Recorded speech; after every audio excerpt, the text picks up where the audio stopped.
Saya terima kasih kepada Pak Kasuba karena pasang badan menjaga kemenangan.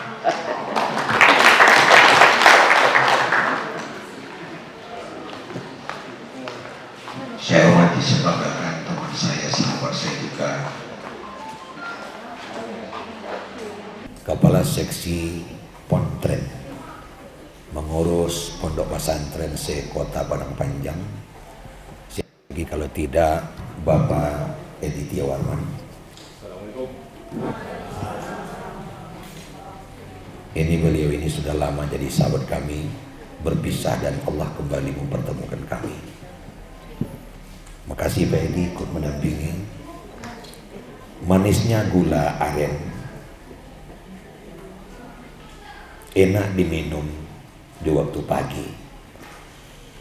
Saya terima kasih banyak ke Kasih Pontren mengurus pondok sepenuh hati.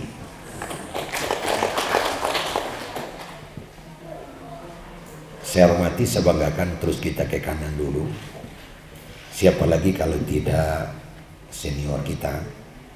Dia sudah ada sebelum saya ada, dan dia masih ada setelah saya berada. Populernya adalah Ibu Iet. Saya tidak akan memperkenalkan karena kita sudah kenal. Mainan dibuat tanah liat, dek banyak karajo banyak pegawai. Kita salut kepada Bu Iet, tidak pernah lelah mengurus pegawai.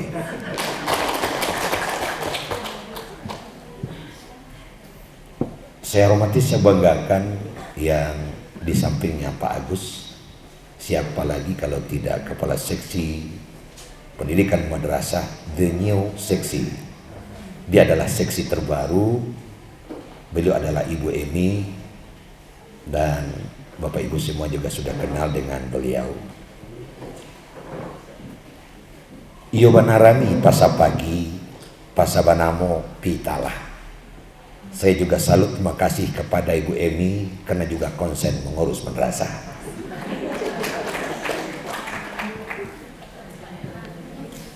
Saya hormati, saya banggakan.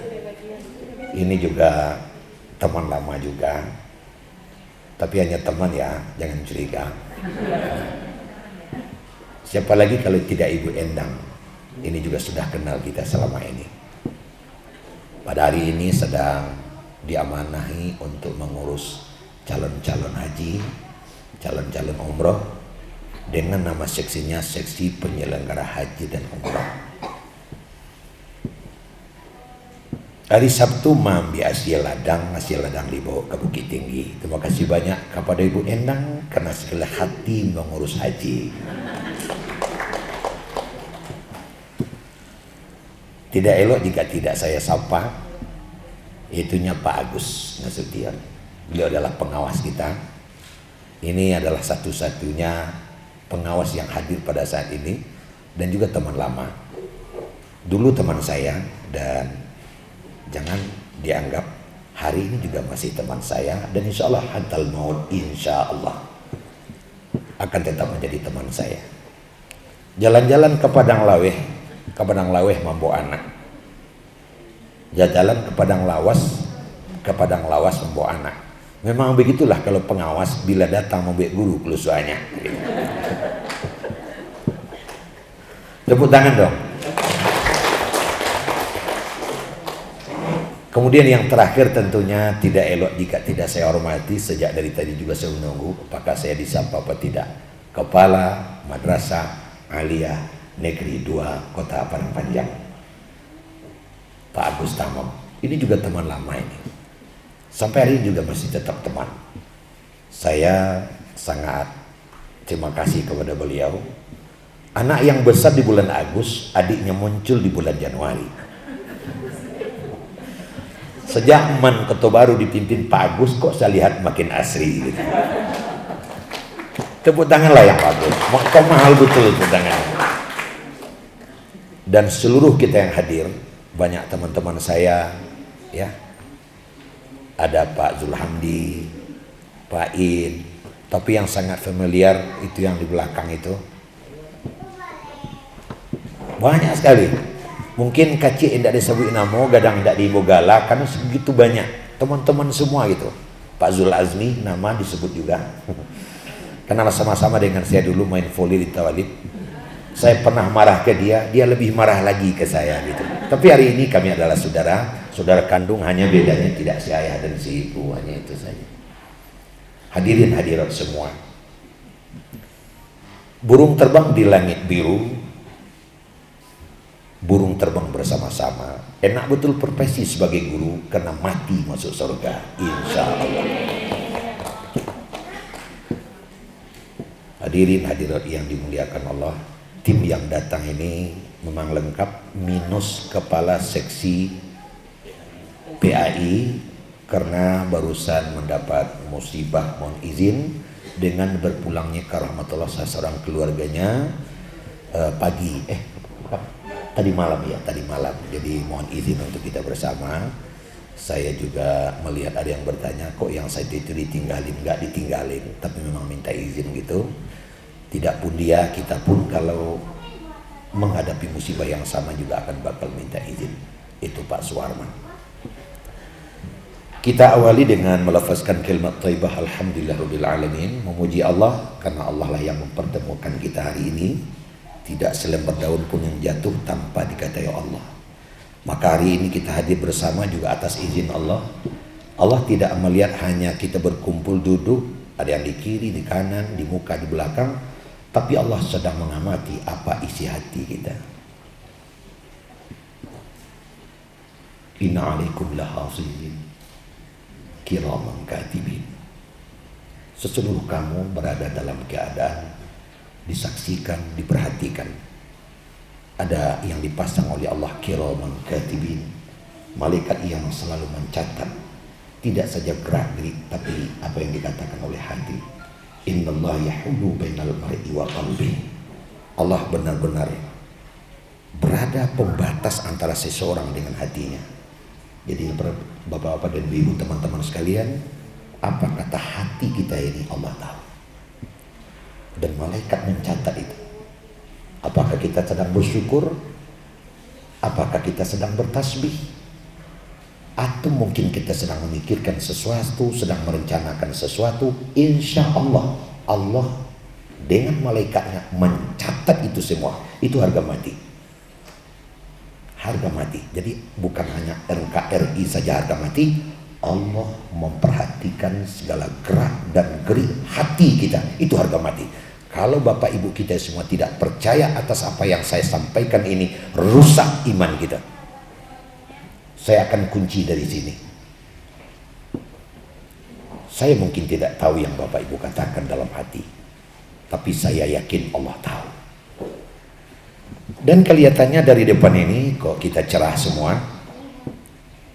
memancar di cahaya keikhlasan dan kejujuran. Kok bapak dan ibu semua menyambut saya dengan ceria, menyambut saya dengan antusias, dan tidak ada seorang pun membenci ke saya. Kalaupun saya harus tunjuk tangan, siapa yang benci saya, coba menunjuk, pasti nggak ada yang mau menunjuk. Tapi saya yakin semua kita sudah ditakdirkan oleh Allah seperti ini. Saya tidak pernah buat proposal untuk dilahirkan ke dunia, apalagi untuk kemenangan panjang. Tidak pernah. Sama halnya dengan bapak ibu tidak pernah meramalkan akan jadi guru, akan jadi tenaga pendidik di MAN Kota Baru atau MAN 2 kita ini. Saya yakin. Dan juga berada pada posisi tidak pernah berkehendak kalau yang ini jadi suami saya, ini jadi istri saya. Dan juga sedang bertanya-tanya, kenapa ya kok ini jadi anak saya ya? Dan juga sedang berpikir, kenapa bapak itu di situ, saya di sini? Memang di atas dunia ini kita yang boleh berencana, tetapi keputusan berada pada tangan Allah. Man proposes but God disposes. Kita hanya punya rencana, yang punya keputusan adalah Allah Subhanahu wa ta'ala. Kenapa Jokowi jadi presiden? Kenapa tidak Ali Zarcan? Kita berada pada posisi itulah adanya dunia. Sama halnya kenapa Pak Ali Zarcan jadi Kemen hari ini? Kita berada pada posisi menerima apa adanya. Di dunia ini tidak akan pernah terjadi sesuatu menurut kehendak kita. Kenapa? Karena kita bukan mengatur dunia, dan kita adalah diatur, dan kita bahagian dari alam. Bapak Ibu sekalian, mudah-mudahan apa yang kita lakukan berada dalam taufik dan hidayah Allah Subhanahu wa Ta'ala. Amin ya rabbal alamin. Saya tidak akan banyak bicara karena waktu kita sudah sangat terbatas. Tapi yang jelas saya akan mulai dari sini.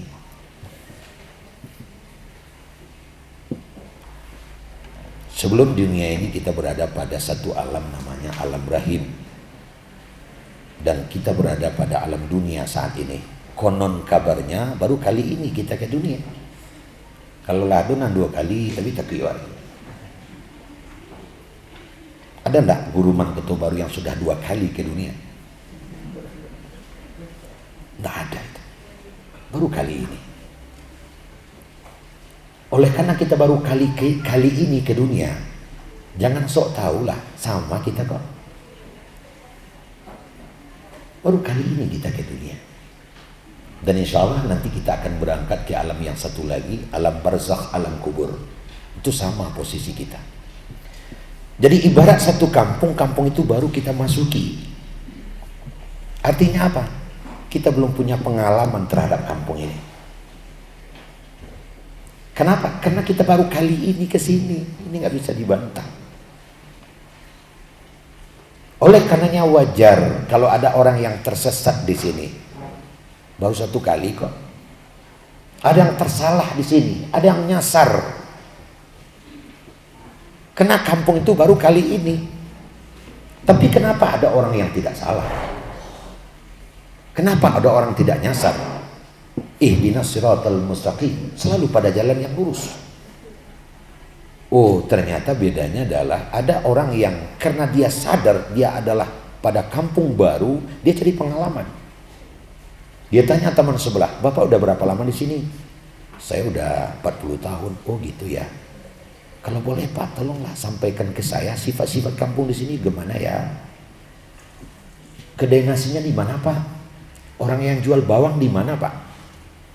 Kenapa kok tanya? "Saya baru kali ini, baru 2 hari, Pak." Sehingga orang yang banyak bertanya, banyak berusaha, nggak sesat dia. Tapi ada orang sudah jelas baru kali ini ke dunia, tapi sok tahu celaka dia. Baik, kok nggak dalam gaji istri? Nggak dalam sih. Nah, Bapak Ibu sekalian, kepada siapa kita bertanya sesungguhnya yang pas agar jawaban itu adalah jawaban yang pas pula. Gayung batu-batu tibo disambui, kato batu-batu tibo dijawab. Tanyalah kepada Sang yang memberikan dunia ini ke kita. Tiada lain, Allah Tuhan yang Maha Penguasa. Ini dia, tanya Al-Quran ini. Fa inni ya'tiyannakum minni huda faman ittaba'a hudaya fala khaufun 'alaihim wa la hum yahzanun. Jangan tidak percaya ke ayat itu. Setelah kau sampai di dunia, aku akan datangkan kepadamu suatu petunjuk. Jika kau ikuti petunjuk itu, fala khaufun 'alaihim wa la hum yahzanun. Kau tak akan takut, kau tak akan gendar, kau tidak akan tersesat. Tapi ada orang yang tidak mengindahkan ini, ya tersesat. Ada orang yang mensepelekan ini, ya salah. Gitu jadinya.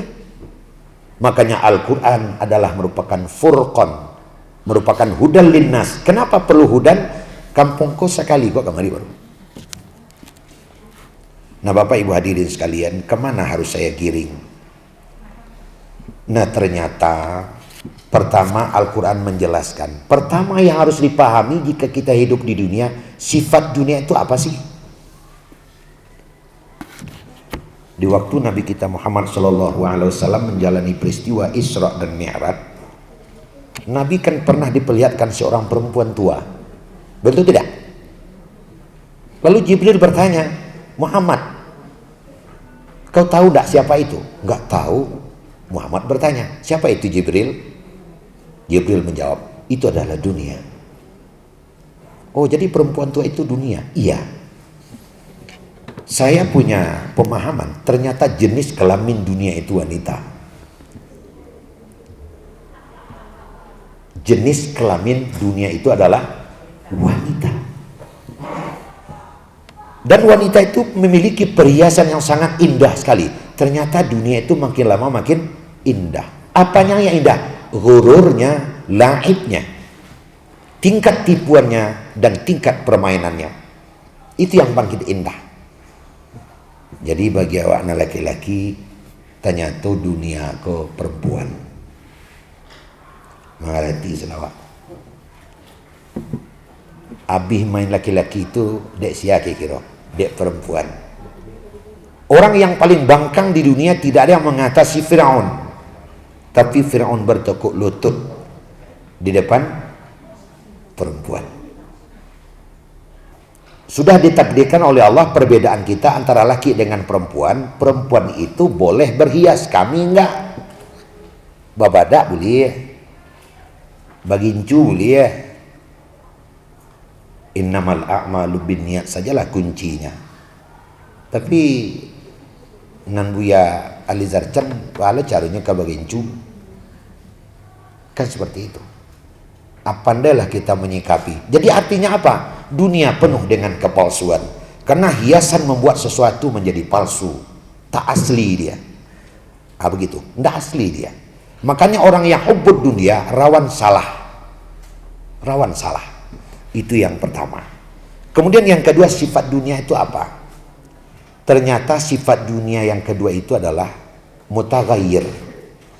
Dunia itu selalu berubah, alam itu selalu berubah, dan tidak ada yang kekal. Yang kekal adalah perubahan itu sendiri. Di mana dan kapan saja terjadi perubahan. Termasuk mandua kita ini selalu berubah. Nah, perubahan itu harus kita lalui dan harus kita ikuti sesuai dengan airnya yang mengalir. Kita tidak bisa untuk memaksakan kehendak kita. Bapak Ibu sekalian, orang-orang yang mau menyikapi perubahan itulah yang akan maju. Kalau yang baik kita kutipkan nggak apa-apa. Orang yang akan maju dan yang akan beruntung di dalam hidup adalah orang yang menyikapi perubahan itu secara arif. Perubahannya kemana? Perubahannya kepada arah yang lebih maju. Kepada arah yang lebih maju. Nggak do kepada arah yang lebih kolot dong. Makin lama makin kolot, makin lama makin kolot. Akhirnya tinggal di rimbolok balik. Nggak itu dong. Makin berubah. Dalam hal apa? Dalam segala hal. Jadi makin berubah. Jalan tidak bantu itu dulu loh. Bangunan tidak bantu itu dulu dah. Cara pola hidup manusia tidak seperti itu dulu. Sekarang sudah ada formula baru. Kita harus mengikuti itu. Kami dulu deang kecil ranggek kanak. Namanya itu dong. Itu dulu. Kecil mamak kekemanakan. Wah kami dulu deang. Tidak bisa itu dulu. Sekarang sudah berbeda. Dan kita harus melalui perbedaan itu dengan arif dan bijak. Itu sifat yang kedua daripada dunia itu, selalu berubah. Nah, sifat yang ketiga, dunia itu adalah di mana dunia makin lama makin menarik, makin di hati. Lalu orang-orang yang beruntung yang tidak akan tersalah di dalam menyikapi yang tiga hal ini siapa? Ternyata kita sebagai makhluk manusia sudah dimodali oleh Allah untuk itu. Sudah dimodali, sehingga kitalah makhluk dinamis, supaya kita bisa menyesuaikan diri dengan hal-hal yang seperti tadi.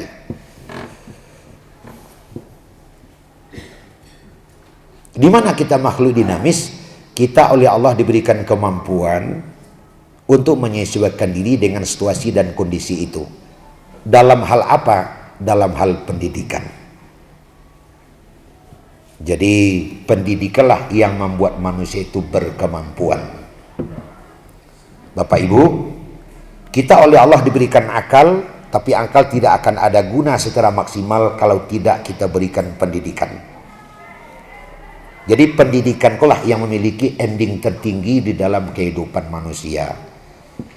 Makanya profesi sebagai guru adalah profesi yang sangat mulia sekali. Mencerdaskan kehidupan bangsa.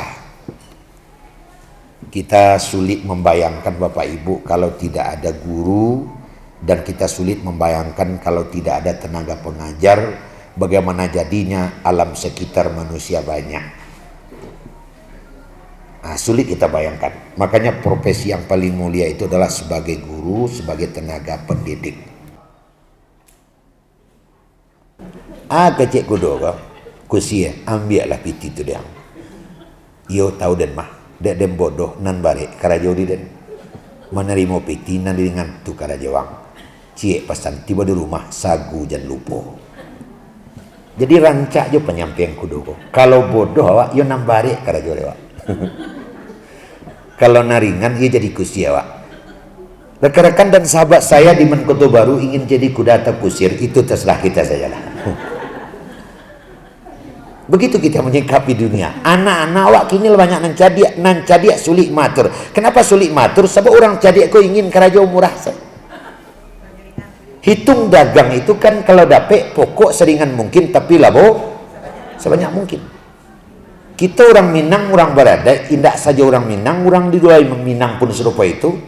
Ambo pernah pergi ke Bandung, tiba di Bandung makan bersama-sama 10 hari di hotel, sehingga lama teragak lo makan nak di luar. Pergilah kalau aja kawan-kawan anon dari Kalimantan, tapi banyak nah dari Padang. Tujuh orang sauto. Lah bolak-balik sekali nang Bandung tu dia berhenti. Kama makan kau ini. Tujuh tu aja. Ternyata ada 3 syarat yang terpenuhi, harus terpenuhi 3 syarat baru berhenti makan. Yang pertama banyak, yang kedua lama, yang ketiga murah. Ikulah ending awak, banyak, lama, murah. Malah antara kalau dapat pain perai, itu orang awak. Kalau dapat perai, seperti itulah kecenderungan kita dalam hidup. Kalau dapat kandak awak senang diikuti, kandak orang terkuat. Seperti itulah kita dalam hidup. Tapi itu tidak mungkin. Orang juga punya kehendak kok. Tapi orang Minangnya itu lama, banyak, murah. Kalau dapat perai, kayak itu. Malu namanya perai. Nah, oleh karenanya apa yang paling dominan di siko? Yang paling dominan adalah pendidikan. Saya sedang membaca sebuah buku itu judulnya adalah Essential Capital, modal dasar.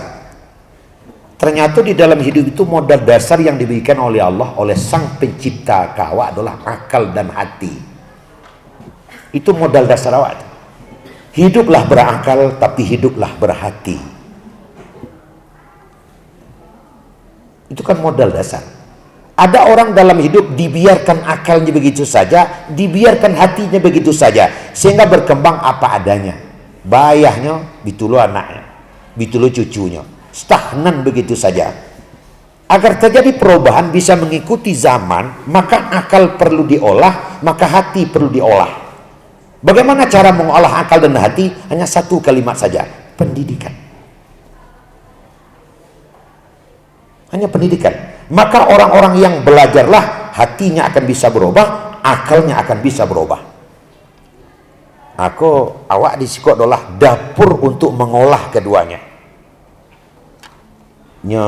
Bentuk orang manggaleh, bukan galeh awak nebat, tapi fakta menunjukkan. Lembaga pendidikan manakah yang mampu untuk menjeksi kedua ini? Akal ia juga, hati ia juga. Sebab ada orang lah taulah akalnya apa ibu, tapi hatinya tidak terolah. Artinya apa? Dia lahir menjadi seorang ilmuwan tapi tidak batarati. Aku gak kasar bahasa kata. Itu tidak ada arti. Betapapun tingginya ilmu kita, ribuan kitab yang dibaca, tapi terarti tidak ada gunur. Saya yakin kita setuju itu. Setuju kita enggak? Makanya Pak Zulhamdi mengatakan al-adab fauqal ilmi. Itulah jaklah kemenak ketua Majelis Ulama mantan. Adab itu di atas ilmu. Tidak ada guna ilmu yang banyak, salani, saja titel, tapi tidak batarati. Biarlah jarang-jarang ilmu, kurang-kurang seketek, tapi adab sangat tinggi. Itu mantap. Nan kuria, nan merah, nan baik, nan elok, kemana dibuang. Teman-teman saya di mana satu adalah orang-orang yang beradab semua, saya yakin. Kenapa? Karena di sini adalah pabrik adab. Saya yakin. Apabila disebut adab, itu adalah hati. Bagaimana kita menyuarakan hati di tengah-tengah kehidupan ini? Sebab saya tahu ambo tiba di mata buto baru, tapi tiba di hati mati. Kalau buto lalu masalah mana le Pak? Ada orang buta makannya lebih banyak dari kita. Ada orang buta anaknya lebih banyak dari kita. Dia buta tapi istrinya juga lebih banyak dari kita.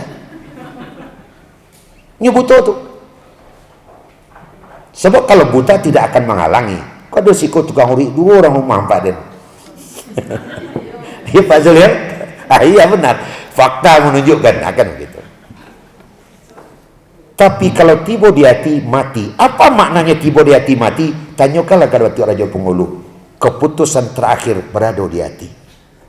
Kalau hati sudah memutuskan, tidak ada cerita lah. Biasa mati itu, dibubui layu itu. Hakim sudah menokok palu, putusan itu sudah jatuh. Kalau hati sudah mengatakan. Rago tetap kalau setuju bawa kalau tidak berangkat. Nana rago tidak bertambah, tidak berkurang. Hati mati. Makanya jatuh dari pintu tidak masalah, jatuh ke batang ayam manjo, jatuh dari oto boleh ke rumah sakit, tapi jatuh hati nampak Allah. Karena dia kalau indah ba'a, karena dia ladi yang tidak masalah, karena dia sabik rancak jua, tapi karena hati paling Allah. Fahim tum? Jagalah hati kita. Yang paling berbahaya adalah Allah sudah bilang, hati itu adalah gambaran segalanya. Sebuah syair yang sering kami baca dulu ya. Ini Pak Zul Almi ngajak saya, la tas'al mar'an khalaiqihi fi wajhihi syahidun minal khabar. Anda tidak usah menanyakan sesuatu apa yang sedang disembunyikan oleh orang di dalam dirinya. Fi khalqihi fi wajhihi syahidun minal khabar. Karena pada wajahnya ada sesuatu yang memberitahu. Orang yang sedang sedih tergambar di wajahnya. Orang yang sedang gembira tergambar di wajahnya. Orang yang sedang senang ke kita tergambar di wajahnya. Orang yang sedang sakit hati ke kita juga tergambar di wajahnya.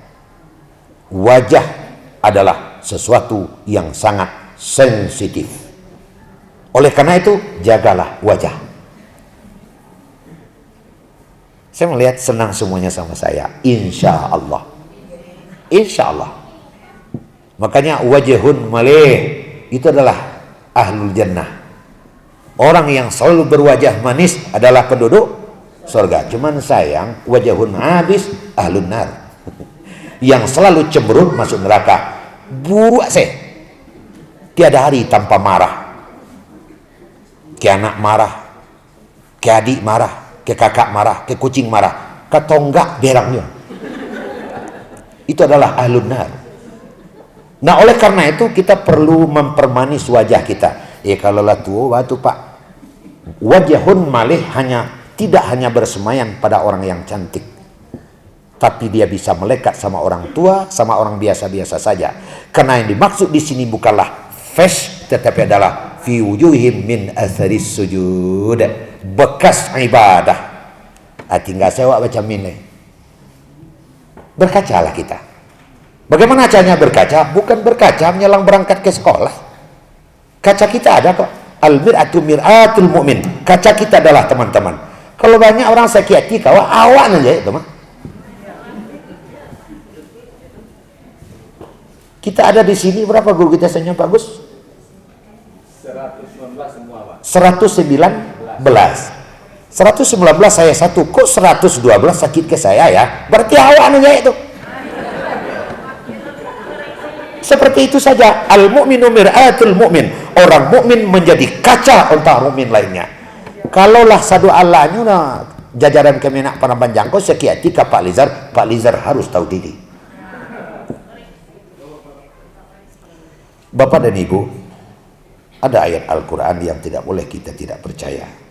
Wa fi anfusikum afala tubsirun.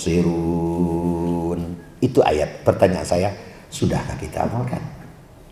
Namanya Indonesian Idol, American Idol, Korean Idol. Ada 6 di depan, kemudian nyanyi. Apakah yang 6 itu menentukan? No. Yang menentukan 1, 2 ranking adalah polling yang masuk. Jadi hakim yang adil itu adalah publik, sosial publik, orang banyak. Itu adalah hakim yang paling adil. Bagaimana social perception orang terhadap diri kita? Kita yang menilai. Jangan kita menilai diri sendiri, karena kalau kita menilai diri sendiri terlalu tidak objektif, karena orang cenderung menilai dirinya adalah orang yang terbaik. Keceknya si Adam. Tapi nilailah diri sendiri dengan melihat orang lain, dan ini adalah amalan agama kita. Al-mu'minu mir'atul mu'min. Orang mukmin menjadi kaca untuk orang mukmin lainnya. Terakhir Bapak Ibu, karena sudah masuk ke jam kurang 10, setengah 12 di jam saya akan tutup 2 menit lagi. Yang ingin saya sampaikan lagi adalah begini saja, Bapak Ibu, kita sekali lagi bersyukur kepada Allah Subhanahu wa taala karena kita sudah ditakdirkan untuk menjadi tenaga pendidik di sini. Nah, kalau kita sudah menjadi tenaga pendidik, idola kita adalah Rasulullah Muhammad sallallahu alaihi wasallam. Itu juga harga mati itu. Nah, kalau kita sudah jadi uswah kita Rasulullah, yang ingin saya tanyakan adalah Rasulullah itu banyaknya yang kita ikuti perkataannya atau sesuatu yang dicontohkannya. Agaknya contoh, qad kana lakum fi rasulillahi uswatun hasanah. SK resmi dari Tuhan adalah uswah. Jadi di dalam mendidik itu lebih cenderung kepada menguswahkan ketimbang mengatakan. Saya pinjam kata Muhammad Hatta, menyampaikan 100 kali akan sama hasilnya dengan mencontohkan 1 kali. Kita di sini adalah orang-orang yang memberikan contoh, akwal. Terakhir sebagai penutup juga, entah berapa kali terakhirnya ya. Sekarang Indonesia sedang krisis. Oleh karena pandemi, kita masih prokes, termasuk ekonomi sudah mulai membaik. Tapi krisis segala-galanya yang paling kita takuti adalah krisis kepercayaan. Itu yang kita takuti, krisis kepercayaan. Rakyat tidak percaya lagi sama pemerintah. Bukan itu saja, jangan-jangan anak tidak percaya sama orang tua, dan bisa saja murid tidak percaya kepada guru. Nah, seketika kita baca kenapa terjadi krisis kepercayaan, ini masalah kartu as saja. Kalau anak dapatnya keratus as serangkai, atau kabur kabar tuh, papa katanya jangan macam-macam ya. Ini handphone papa tertinggal, sudah saya periksa loh. Kalau papa macam-macam ini sampai sama mama. Wah, kan ya leh. Anda percaya anak kaya. Dan sebaliknya juga demikian. Apabila kartu as kita sebagai guru dikatakan dek murid-murid, maka kita tidak akan ada harga di muka murid. Dan itu harga mati juga. Bukan NKRI saja harga mati, itu juga harga mati. Dalam hal apa? Pertama tentu ukhuwah. Ukhuwah kita harus kita perapat. Silaturahim kita harus kita perapat.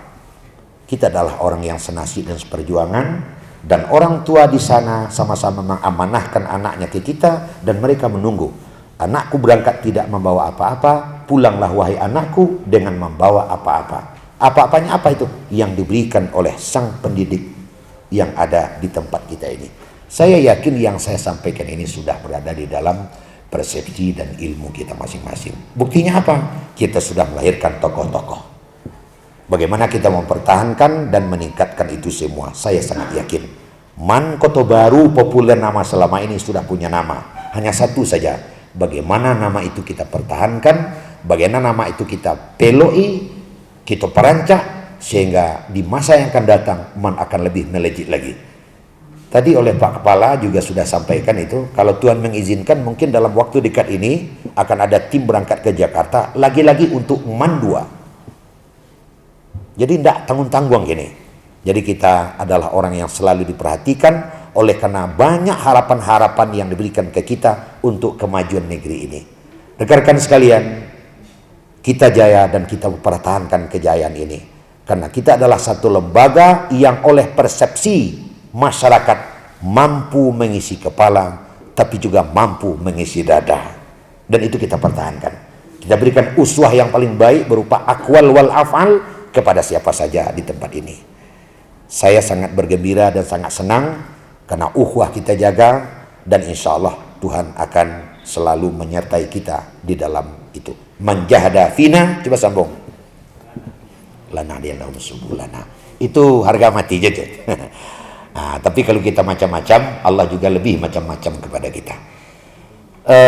Tim ZI akan menyambung segala-galanya untuk menyampaikan ke kita, dan itu tentu kita perhatikan pula dengan baik nanti. Ini juga penting bagi kita karena ada hal kecil yang menurut persepsi kita tidak pokok, ternyata pokok. Saya juga pernah berpikir, Pak Zul, itu hijab kabul itu kan sepele sebetulnya tuh. Saya nikahkan kamu dengan anak saya Mardiati dengan mahalnya seperangkat alat sholat dibayar tunai. Ada Mardiati?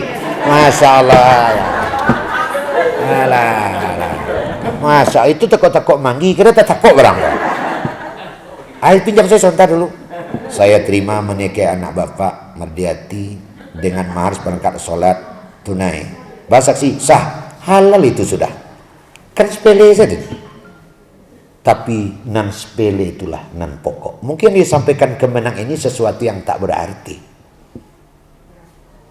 Tapi pandailah kita melihat di balik yang ada. Karena orang arif adalah melihat kontekstual dan tidak berorientasi kepada tekstual. Karena tekstual adalah berupa kalimat yang bisa didengarkan dan berupa tulisan yang bisa dibaca.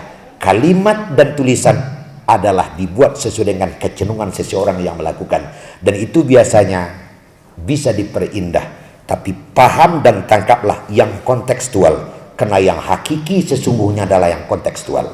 Saya yakin semua kita bisa mengamalkannya. Mungkin itu dapat kami sampaikan. Mudah-mudahan akan ada manfaat. Salah janggal mohon maaf. Dan mudah-mudahan kita akan selalu berada pada lindungan Allah Subhanahu wa Ta'ala. Banyak maaf bila taufiq wal hidayah. Assalamualaikum warahmatullahi wabarakatuh.